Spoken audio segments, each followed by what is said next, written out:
Өмөртийн соёл бол Думддын соёлын чухал нэг өрөлдөөн.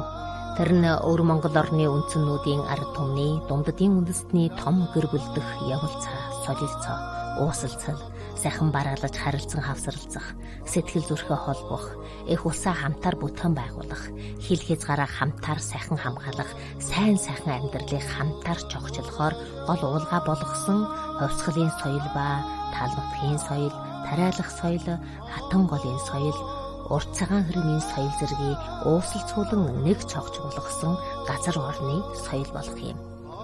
Түүний дундаас тал нутгийн соёл нь умартын соёлын гол болох онцлогтой соёл юм а. Тэр нь тал нутгийн ард түмний байгаалыг дээдлэх, нээлтийг эрхэмлэх, итгэл журмыг сайххыг санаачлан оргилом халуун эрлэхийг баатарлах, эрс бат зан чанараар ам ахуй орчинтойгоо жогчилдог онцлогийг харуулж байна.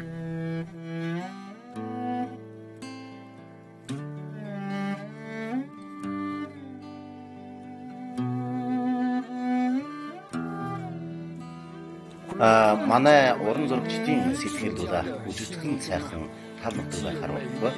Умраад хэрийн соёл иргэншлийн зан үйлч бас байдаг.